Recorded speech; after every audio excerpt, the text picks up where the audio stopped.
Today for Organic Matters, brought to you by the Irish Organic Association, we are here on the farm of Patrick Frankel, who is a beef and horticulture farmer. And there's a little bit of, flapping going on, and that's because we're in one of your polytunnels here, Patrick. And it's impressive, even for this time of year. I can see lots of different salad crops. But tell me exactly, how many polytunnels do you have on this area, and what are you growing here? Well, we're in a 4-acre plot here, and this is the hub of the vegetable production enterprise. There's 4 tunnels, each one is 270 square meters, and this time of year in the tunnels we're mainly growing mixed leaf beds of orientals, rocket and Salanova variety lettuce, and we also have radishes, leeks, chard and spinach. And where would your main outlets for them be? We have online sales through Neighbour Food in Cork County, and the bulk of what we sell would go to restaurants in Cork city centre in East Cork. I guess for a lot of people who were selling to restaurants and things like that, the pandemic hit them really hard. So what did you do for the last couple of years? Yeah, well, it was like going over the edge of a cliff for us, just evaporated. And then 2 weeks we didn't know what to do. To be honest, that was just a loss. We didn't have anywhere else planned really, but we were involved with one Neighbour Food in Barrack Street, which was run by the founder and his mother, Simone and Jack Crotty, and we got involved in more until we had 8 Neighbour Food markets to supply once a week.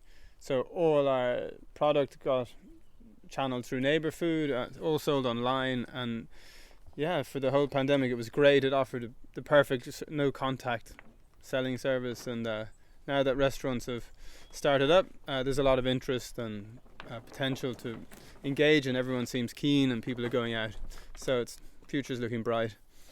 People often say that in terms of growing organic vegetables and growing them on scale, they can be put off by the idea of not using pesticides or the labour input that's involved as well. I mean, what do you find the biggest challenge? Well, certainly pesticides, herbicides, fertilizers. The good thing is you just don't really need them if you have, as we do, cattle here. So we have farmyard manure, and we can make compost and collect leaves from our deciduous woodland and things like that. So in one side, there's less cost or less to manage with crops. If they're healthy, they tend to survive, choose the right cultivars and all that kind of thing. Survival of the fittest is what you're saying. Yeah, they eat healthy, you know. Feed your plants healthily. Yeah, I think like the organic route makes a lot of sense for like this scale vegetable production. We're in 4 acres. The challenge is labor. It's time. It's day in, day out. You know, when we kick off the season until, which is beginning probably mid-February until end of October, it's minimum 6 days a week out here. And we have quite a large throughput of volunteers through the woofing scheme and agricultural educational institutions in Europe. So we have help coming through, which is voluntary, and that's crucial.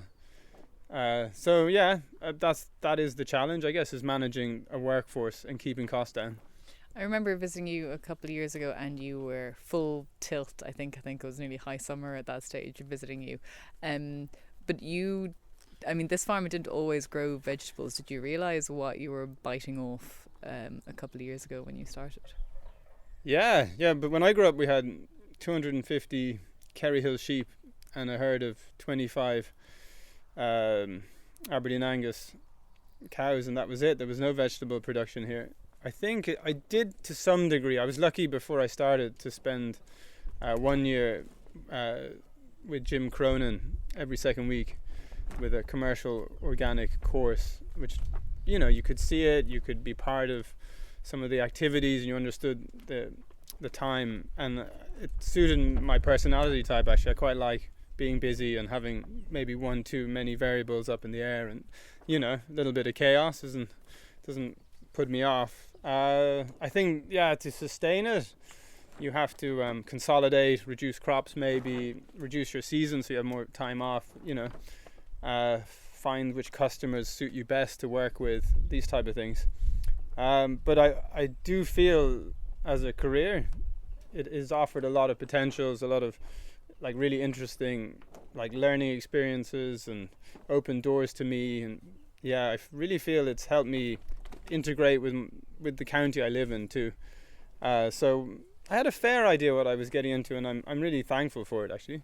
How many acres is the farm in total? 145 acres, 90 acres grassland, 4 acres vegetable, and the rest is native woodland.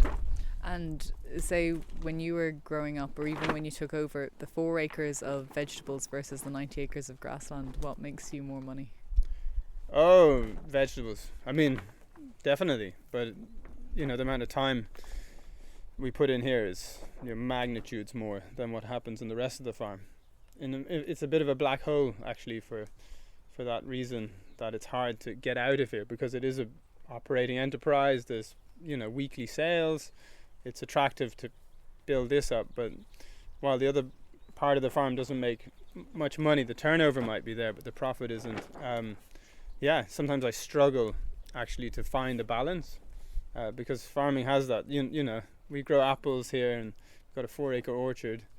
We have at the moment 48 cattle, shorthorn cattle, roaming around the farm, and then the 4 acres of vegetables would monopolize more than 95% of all my time. I guess, how many volunteers would you have a year helping you? I think now it's down to around 30 coming and going. I took it up to around 55, 60, but that was just insane.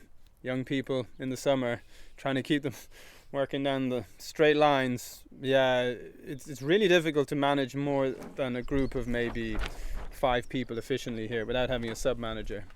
And I've been lucky over the years to have people to come in and do a growing season with me, or maybe even 2 employees. But this year actually we're reducing scale. It's just me here now, and we have the volunteers coming through. And it's a really synergistic, like beneficial experience for both of us. And I think because farming can be isolating, it's brilliant for that sense, that you show up in the morning and you can have a chat about the day and you can share what you're doing and all that. I guess you were talking kind of about the crops and the specifics of certain crops suiting maybe certain customers. I think you were involved in this thing called MOPS as well, which is maximising organic production systems, so if I have it right. That's correct.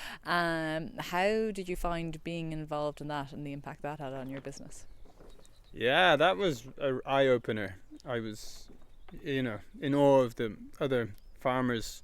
They might have been in awe of you. Well, I kept a low profile actually. It was I just was observing more. They were operating on a bigger scale, most of them, than me. I had a lot of employees. They were highly proficient with machinery and sales and working with consolidators and the multiples, and even the legal aspect of large scale production and importation, everything. It was just fascinating really to see the different level of scales out there when I'm in a bit of a bubble where I am, and I tend not to leave it too much. But what I did learn from it was that the management of the business, like the management of people, like looking down to the square meter of land and what it's bringing out for you.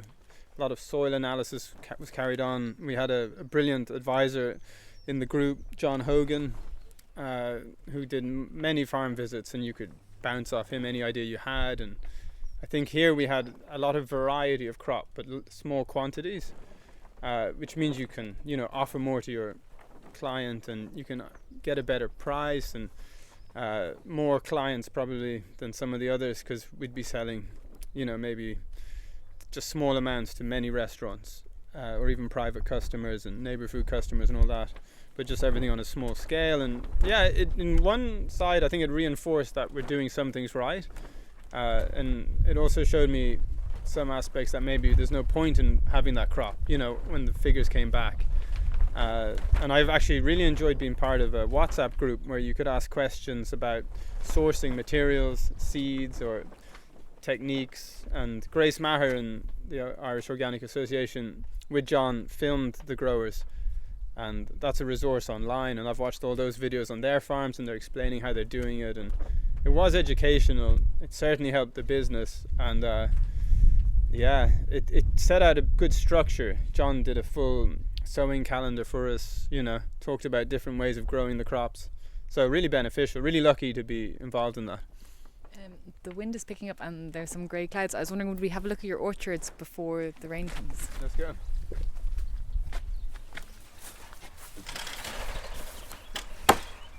So we've just come into your orchard. When did you plant this?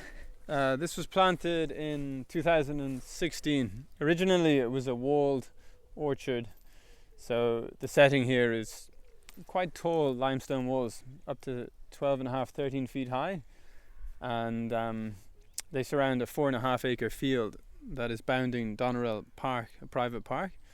And I just came across an old Ordnance Survey map of 1850 and saw all these lovely lines of trees, and it was called the orchard field. So obviously it was a planted orchard that was cut down and put back into grazing land. And in 2016 we decided to put the lines back, get the trees in, and we're 6 years in now, so some of the trees are up to 10, 12 feet high, and they're just starting to fill up the field. Up till now it's been a bit of a curious investment. I just come in here and just see lots of what looks like bamboo canes and mostly grass, but I think one thing that I really wanted from this was to have a perennial plot. When you're growing veg and fruit, a lot of it isn't perennial, and at the end of the year it's all gone, all the work, and it's just ploughed in. And I just thought it'd be nice to create a space that I can actually build on. So in between some of these trees there's aronia berries, which are very nutritious berries, and we're going to put in artichokes between the trees, and we're going to have some nut trees in here, and really increase biodiversity. And this won't be lines in a field. Hopefully this will be, there'll be paths between each line, but it will be rich, because it is a little barren just having like a monoculture of apple trees for me. But it'll be kind of buzzing as well. And actually something about apple trees is that they sequester a lot of carbon, and because they are perennial, or not, they're not perennial or permanent, like you were saying as well. That's a really important element of it. I think forestry on average sequesters 17 tons of carbon per acre a year, and apple trees sequester 11.4 tons of CO2 per year. So there you go. You're doing your bit. Certainly helping it. Yeah, didn't know those figures, but yeah, it makes sense in many ways if you just follow what you see around you. Most of nature combines annual with perennial plants. That's just the way it is. So yeah, this farm is trying to move in a direction where certain aspects of what we do are becoming closer to the natural world, with in mind that we need to make some money. And long term, for the apples and nuts and things like that, are you going to sell those as well? Are you going to make your own cider? Are you going to make your own apple juice? What are you going to do? Oh, you lit up there when I said cider. Yeah. Well, yeah, I did actually plant 40 of these trees as Dabinet cider apples. Although my alcohol tolerance is so low, that's that could take me over the edge, and I might never come back. Just the apple alone could take you over the edge, even before it was cider. Okay. Yeah, but yeah, I think a little bit of home brewing would be interesting. The majority of the fruit we're hoping to juice up in the apple farm. It's a simple way to process and get back something with a long shelf life, and it's a popular product for us to sell. I could see organic cider selling well, though, something like that. I mean, is that what you think? Are you constantly kind of thinking kind of new products that could work on the farm, or say even new crops or that kind of thing that could be kind of a niche product maybe? Yeah, it makes it more interesting for me if there are new things coming along, because after 16, 17 years, it's nice every year to have something that you don't know much about it, but you want to try it. And yeah, certainly I'd have an open mind. Perhaps not cider, but who knows, I mean, at the scale we have here, I'm not sure if we would be producing that much, but it is something that's what I like about it is that you can sell it when the market's there for it. And a lot of the vegetables, you've got a day or two when they're ready to move on, and we mainly focus on leafy crops. So yeah, this has a sort of peaceful feel in here for me. And I do really think it would be very interesting if we could increase the biodiversity in here. and fill up this field. I mean, it's a little bit of a, I know it's an organic orchard and it does have a lot of trees in it, but that's just the start. Why not try and raise the bar? You're going to have to get some bees as well, some native Irish black honey bees or something like that. Yeah, I would love to do that actually. Yeah. I guess because I mentioned earlier, maybe this wasn't what you always had in mind when you were in college to come back to the farm and to kind of to diversify. I mean, if for anyone, there are a lot of kids out there. There's a lot of 18-year-olds heading off to college and thinking, I'll never come back to the farm. But they do end up coming back to the farm. I mean, what's your advice for them in terms of coming back? Because we have, I guess, the organic scheme reopened this year. There's going to be a big push on in terms of the next common agricultural policy, getting more organic farmers into it again. I mean, do you have any kind of ideas around that? Yeah. Well, I think number one is don't necessarily take what you have for granted. If you're born into land, it's a very different proposition than trying to get land. And the way the world's going, land is highly valuable asset. It's a security. Really, this is the mothership here, So I would say there's huge potential, a lot of interest for local product, a lot of great information out there. It's so accessible. You just got to go online, go on YouTube, all across the world, really inspiring people, great ideas, variety, of things to do on the farm. I think it's it's a happening place. I think the organic scheme is great. There's a young farmer scheme. There's a lot of potential. So I would encourage people firstly to appreciate, if they have land, that's hard got. And also there is a sense of responsibility because we're guardians of our own environment. Someone was saying we're the people we've been waiting for all along, now's our time. And some farming practices haven't been well thought through. And if you just follow what you're doing to its logical conclusion before you begin, you might see impacts you didn't consider. So if they are planning, I'd say just take a stand back, see what the implications are, not just from a business sense, but also environmental. And lastly, I think, when you really have a great idea, you're willing to do anything and it doesn't really matter. You're young and you're up for it, but just plan it through. From a personal experience, I'm amazed how differently I look at things now that I'm 41 than when I was 21. So, you've got to be in it for the long haul because there's so much investment. You can get bogged down in debt if you're not careful.